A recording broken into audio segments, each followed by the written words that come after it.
Hey guys, it's KJ from the Scariest Movie Ever channel on YouTube, and I have a video here for you I put together because I actually discussed some of this subject on a recent podcast, and right after that I had many people asking me more questions.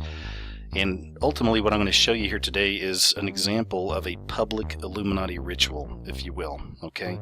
Many of us understand that this world, everything, media, politics, all this stuff is run not by the people we see on TV all the time, but by secret societies.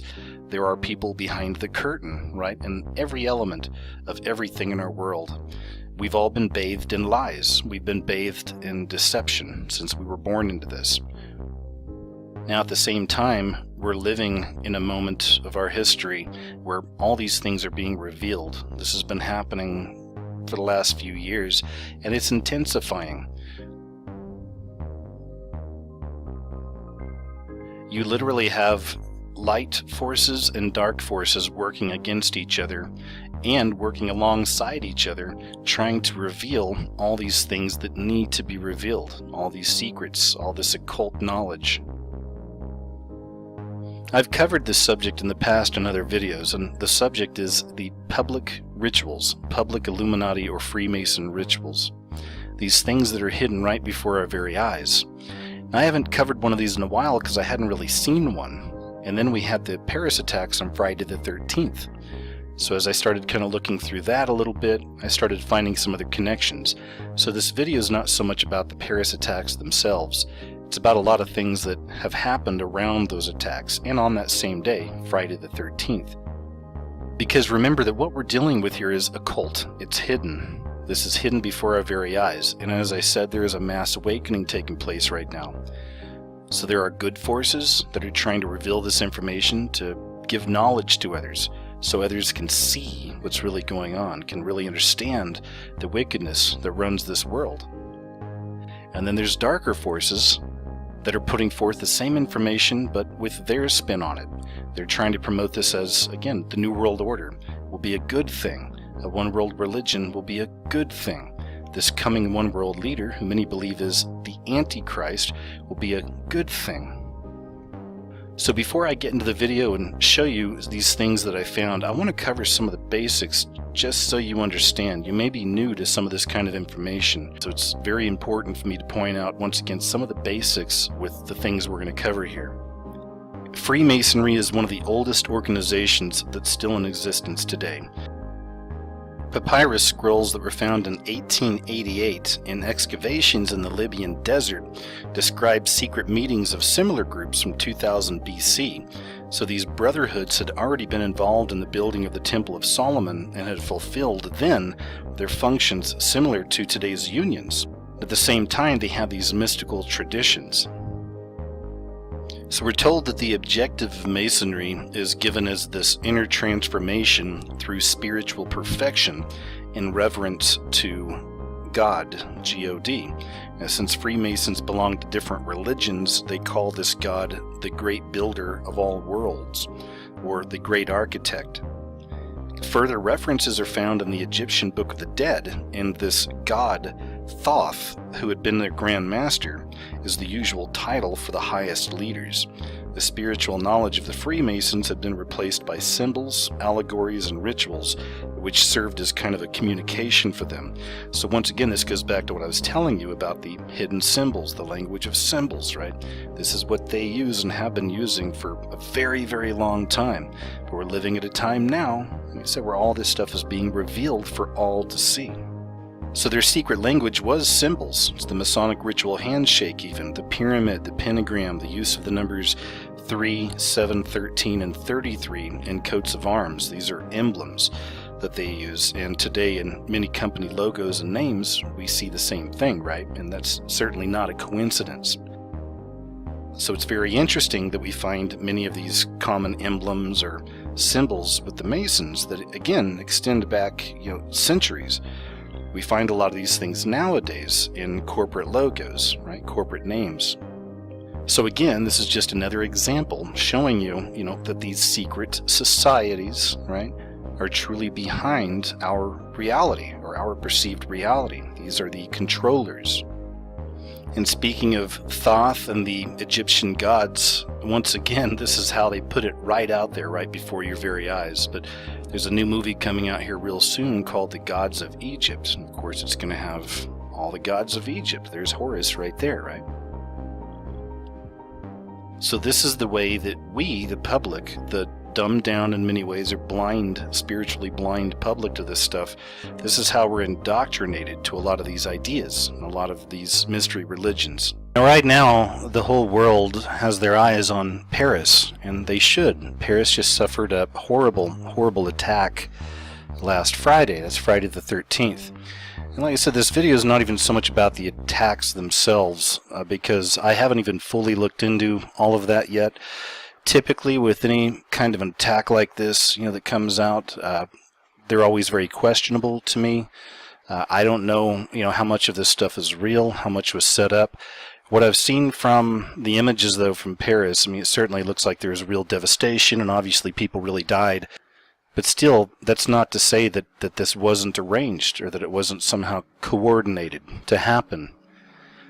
And that's a hard pill to swallow. That's where we're talking about false flags, where we have government groups or these hidden societies, these secret societies, the secret government, right, that would actually let something like this happen or set it up for this to happen so that people would actually get hurt. But ultimately, what these occultists want is a one world order, a one world system, and they create order out of chaos. So this is why we see so much of this stuff happening, right? Seems like every other week or every week there's a new shooting somewhere in America, or stabbing in China, or terrorist plot over here, right? There's always something happening. So this beast system tries to keep us in a perpetual state of fear, right? Because it's easier to control people through fear. But anyway, before I move on, I just wanted to talk a little bit about ISIS itself. The US and British regional military intelligence groups, they have been empowering and even directly sponsoring a lot of these Islamist militants in Iraq, Syria, and beyond. Now, many of those groups went on to break away from Al-Qaeda and from ISIS, the Islamic State, right, of Iraq and Syria, or now simply the Islamic State. That's what they're calling them now, or ISIL, right? They keep changing the name all the time. But since 2003, Anglo-American power has secretly and openly coordinated direct and indirect support for Islamist terrorist groups that were linked to Al-Qaeda across the Middle East and even in North Africa.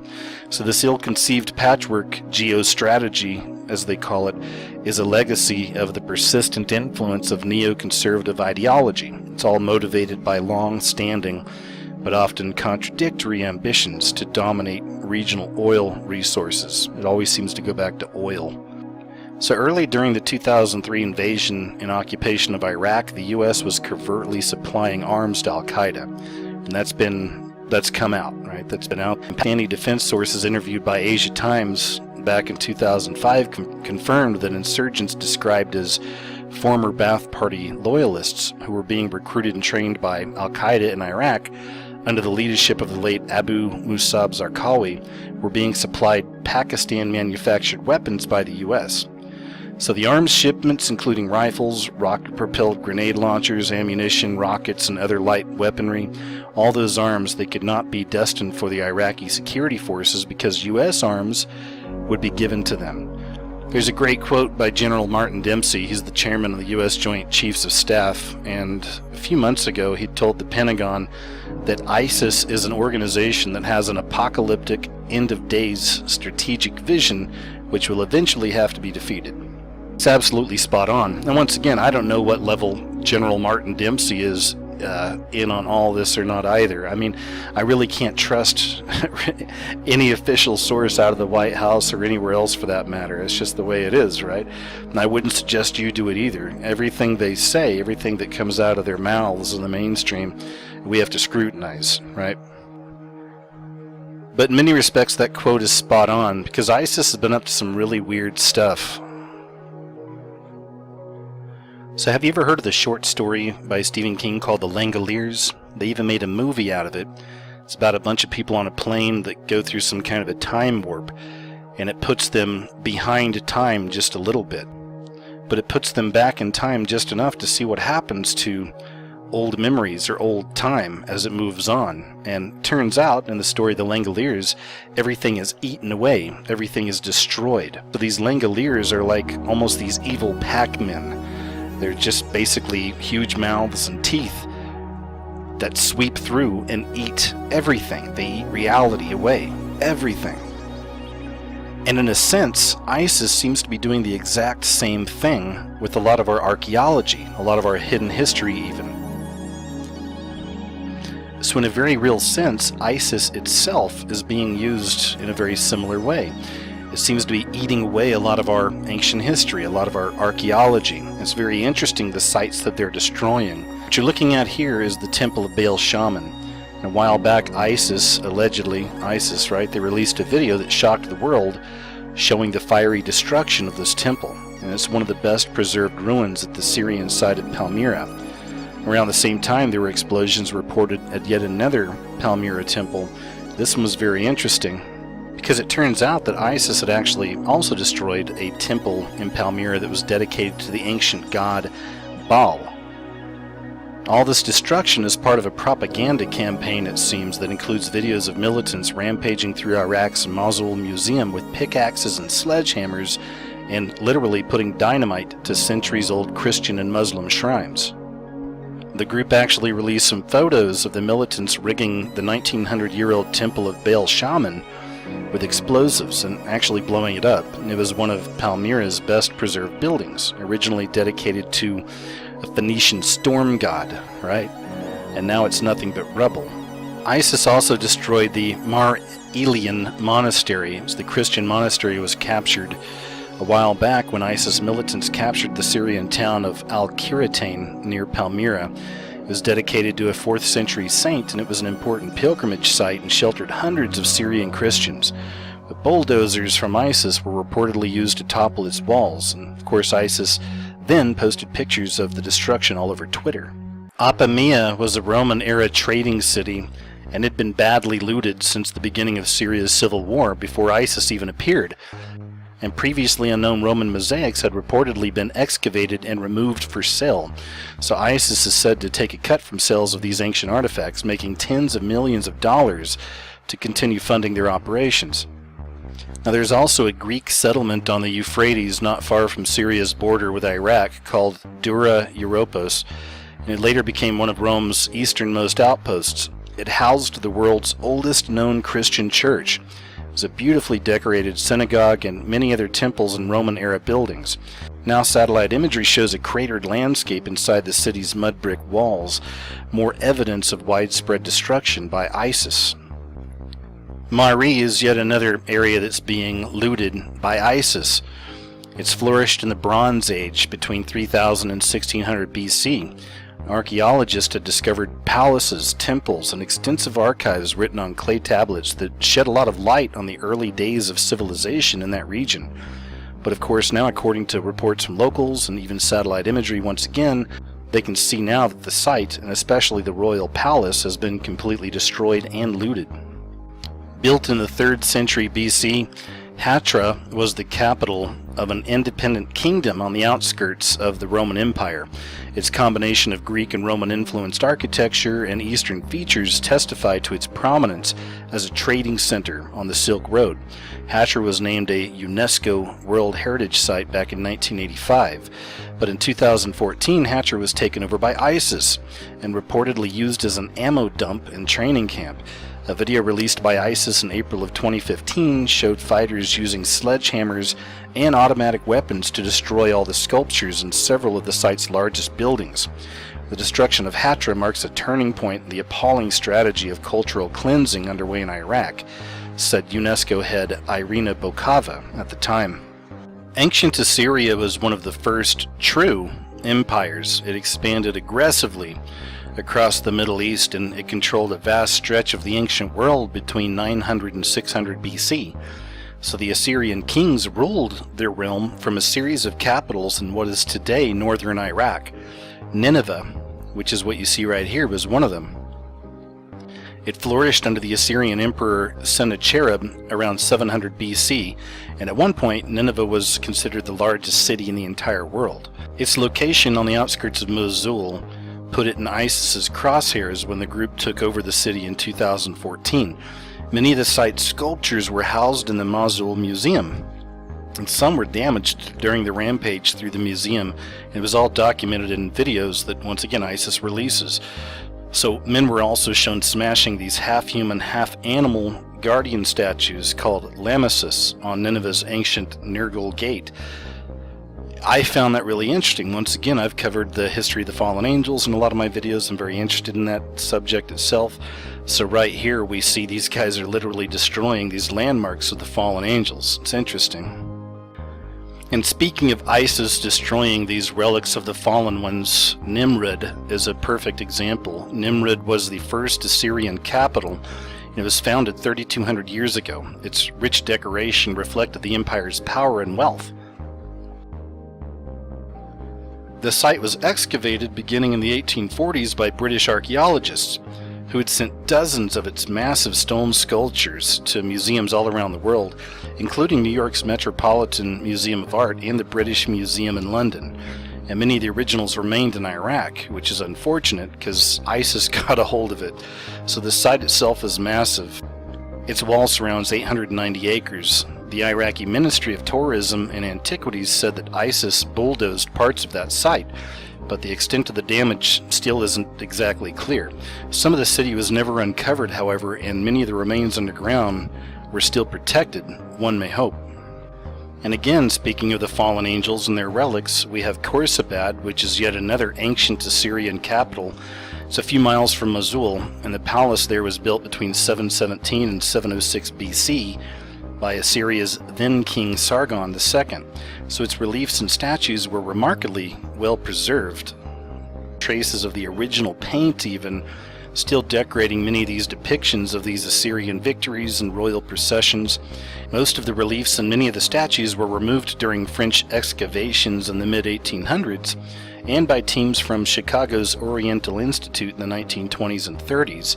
And most of them are now in Iraq Museum, which is in Baghdad, as well as in Chicago and the Louvre in Paris. So at this point, the only information that anybody really has on what's missing and what's been destroyed has been coming from the local people out there and the Iraqi Antiquities Ministry.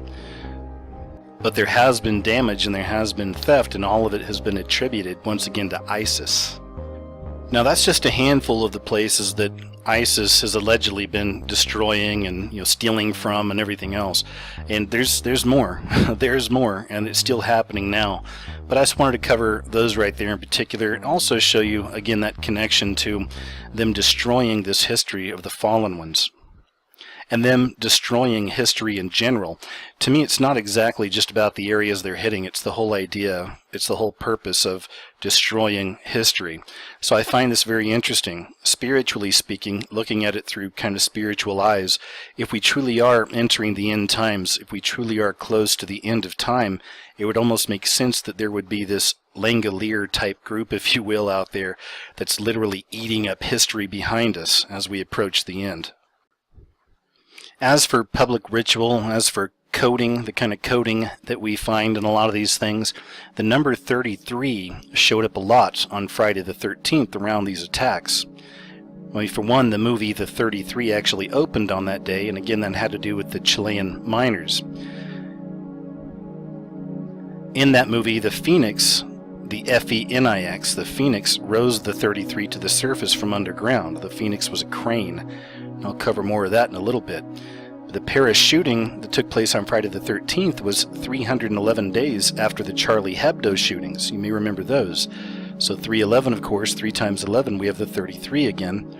And at least one of those shootings took place in the 11th district, which was interesting.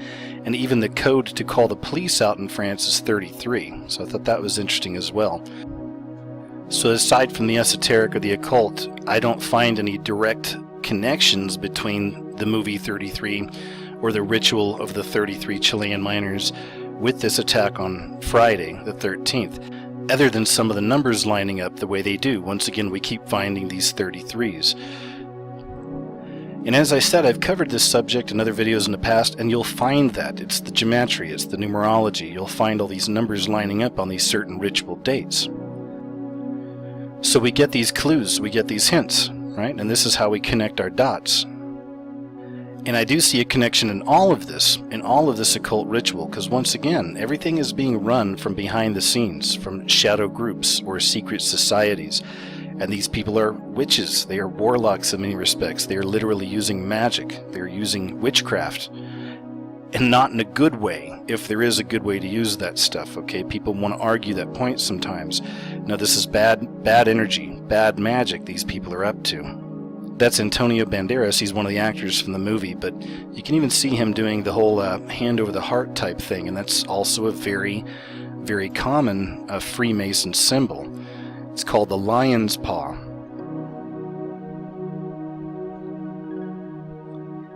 So again, it's the lion's paw. Other people have called it the devil's claw. But it's the lion's paw. There's different terms for it, but once again, this is a very common symbol or emotion, if you will, with the Freemasons. I mean, even the Pope himself isn't beyond having to partake in ritual, or having to partake in these different symbols and handshakes and gestures. All these people involved with this beast system, it's what they got to do.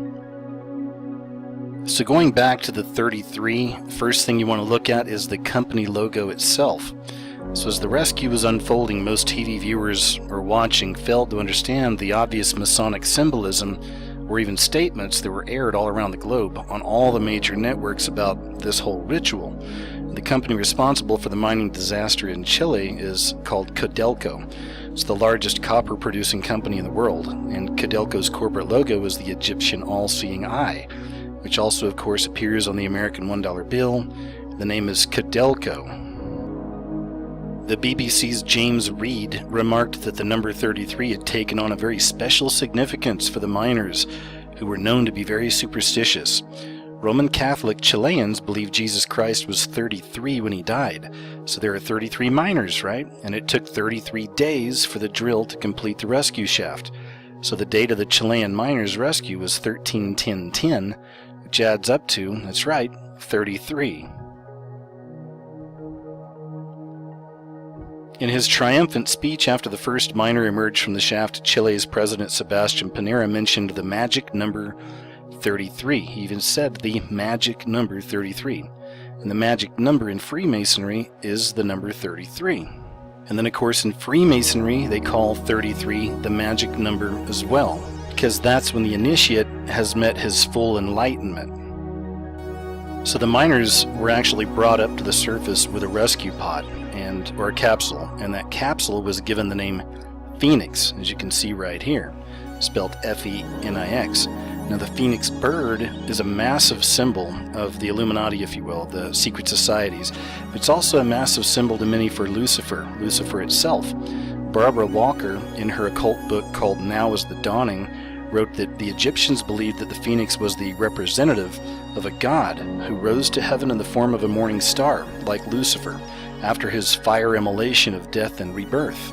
So within the realm of occult, the phoenix is the legendary bird of the Egyptian satanic mystery religions. Manly P. Hall himself, 33rd degree Mason, stated that the phoenix resembles an eagle, and at its death, its body opens and the newborn phoenix emerges, resurrected anew. So maybe now it makes more sense to you why we're constantly seeing the phoenix, right? We're constantly seeing the phoenix. We're seeing it at Super Bowls, we're seeing it at awards shows, we're seeing it all over the place, but the phoenix is constantly being represented through this beast system. In the entertainment realms, where oftentimes we're seeing the phoenix.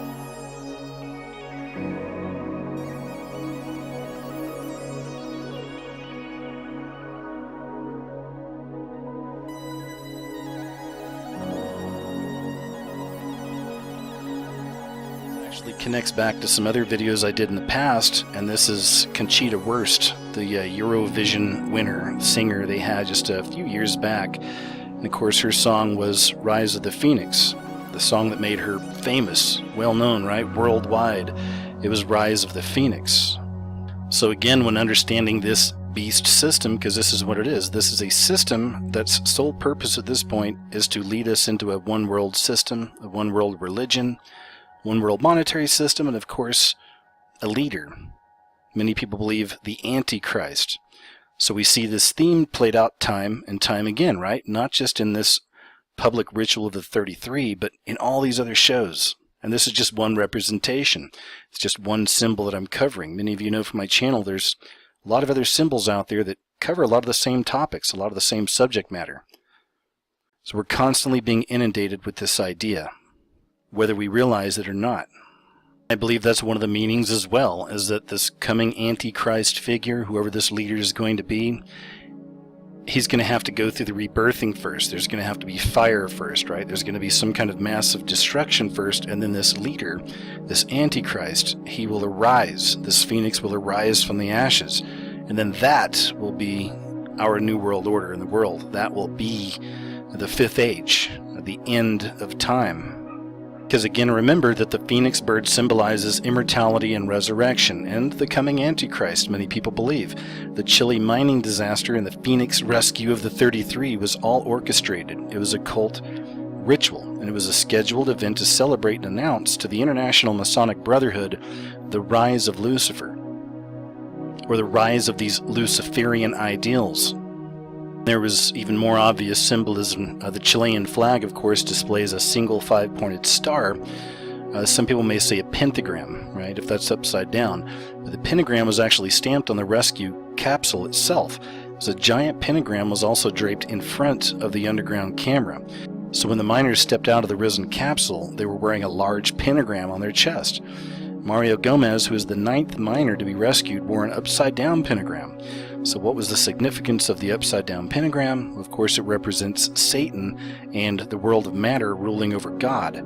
So Gomez, an ex-merchant marine, was chosen as the spiritual leader, quote-unquote, of the miners, who actually nicknamed him the Navigator.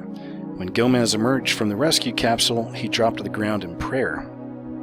Another part of the coding during this ritual as it was taking place is the number 13. And the number 13 is sacred to the practicing occultist because it represents the highest level of man's opposition to God's authority, replacing the old world order with the Luciferian new world order as the ultimate victory in their eyes. So 13 is the number of death and resurrection, and it's also known as, that's right, the Phoenix Rising. The 33rd and last miner was lifted out of the mine on October 13th, and the rescue capsule was 13 feet tall. And that about wraps up this video. I just wanted to show you some examples, and I know that at times the information's all over the place, yet we find these common threads, because that's really what we're dealing with. I mean, this stuff is deep. This stuff's really heavy. A lot of the stuff these occultists are trying to put forth and put out there, it's pretty wild stuff. But as I said earlier, we're living in a time where we have access to this knowledge now too, okay? Everybody's got access to it. It's all coming out, and it's a good thing, because knowledge is power, and we're beginning more and more to realize just who and what it is that we're dealing with. And this, to me, connecting, of course, with the Friday the 13th attacks, the 33, all the numerology, is a classic example of a public Illuminati ritual. Something played out before our very eyes, yet so few people are going to see. So thanks for checking out the video. Stay aware out there, take care, and I'll talk to you real soon.